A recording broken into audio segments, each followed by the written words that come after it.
Hello Pisces, Sun, Moon Rising, and Venus signs. Kamusta kayo? Sana po ay nasa mabuti kayong kalagayan. Welcome back po sa Star Tarot. At kung bago kayo rito, welcome din po kayo. Please subscribe, like, share my videos, and leave me a comment kung naka-resonate po kayo. Thank you. So, first card ni Pisces, we have the Three of Cups. So, meron celebration, no? Meron kayong pupuntahan na celebration. Pa pwedeng maiimbitahan kayo rito. Baka merong birthdayhan, anniversary, mga ganyan. May mga social gatherings dito. Pa pwede rin na family, friends, 'di ba? You're going to gather together for a ano, pupuwedeng may okasyon ano, puwedeng may kasalan, may binyagan, mga ganyan. Pupuwede rin 'no, na maaaring ngayon lang kayo nagkita-kita.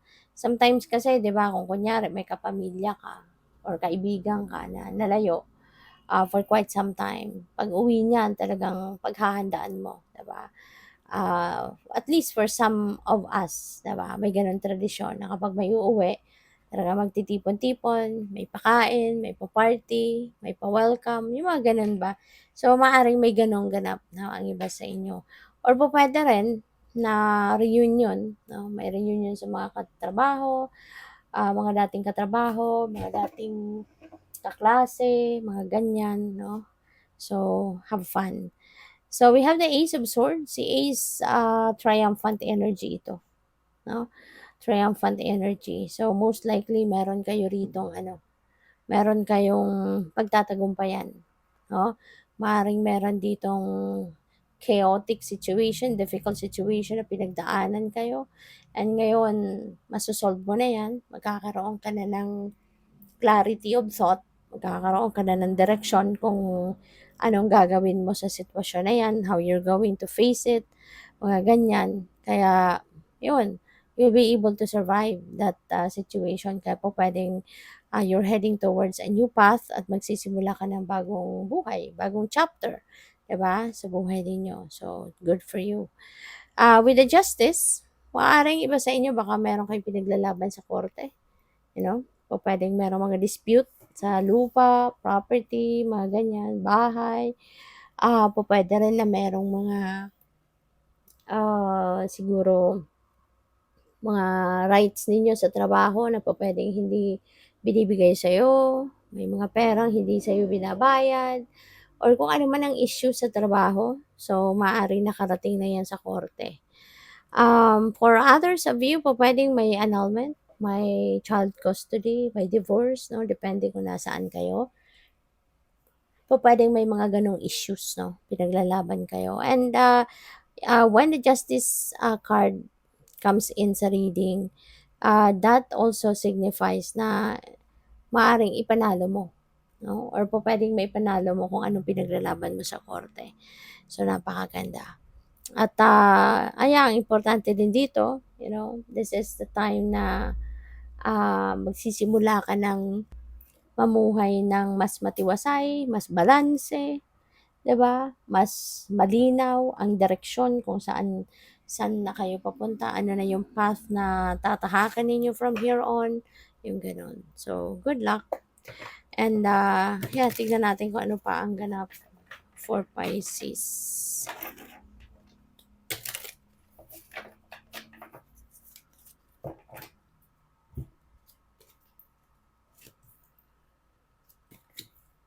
So, we have the Seven of Swords. May tumatakbo. Alam mo, yung takbo niya, yung parang nakaisa siya eh. Diba? Mag-iingat kayo, Pisces. This is a warning para sa'yo na baka mamaya merong mga taong nagbabantay lang kung kailan ka malingat.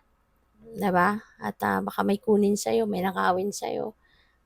At pwede rin, no, na ano yan, sa trabaho. Baka merong nag-aantay dyan na ng tamang pagkakataon para masabotahe ka. Diba? Pupuwede kasi ng iba sa inyo, 'di ba, may mga balak na hindi maganda sa kapwa. Kasi lalo-lalo na kung naiinggit, 'di ba? Minsan nakakapag-isip ng hindi mabuti yung ibang tao diyan. Kaya ingat ka na lang, 'no? Always be careful and always be, cautious with everything that you do, everything that you say. Kasi you never know kung sino diyan ang hindi ninyo puwedeng pagkatiwalaan at sino ang puwede ninyong pagkatiwalaan.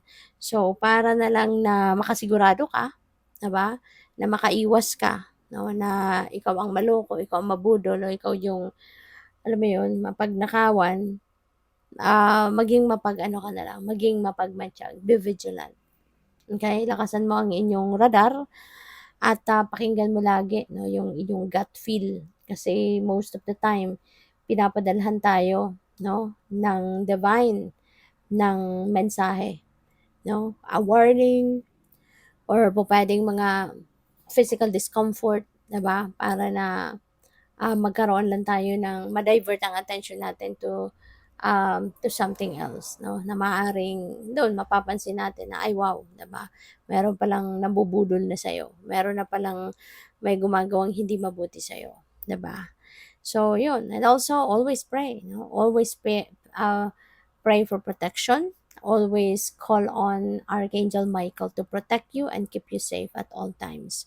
You know, lagi mong tatawagin si Archangel Michael na balutin ka ng kanyang blue sapphire sword of light para lagi kang protektahan, from any kind of negativity.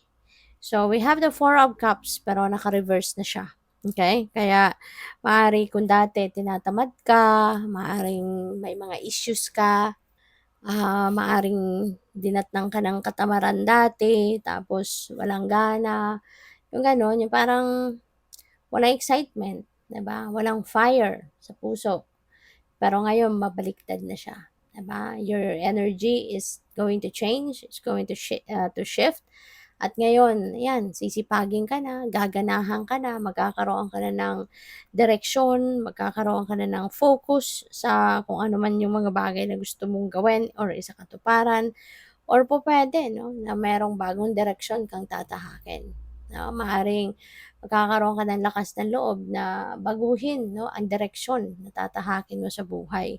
May mga maybe you're going to set new goals, mga ganyan 'no, bagong direksyon. So, good for you, 'di ba? Kasi kailangan mo talaga ng lakas ng loob para magawa mo 'yan. Iwanan mo yung mga dati mo ng ginagawa na maaaring hindi naman talaga na nakakatulong sa'yo, hindi na nagpapa-excite sa'yo or what.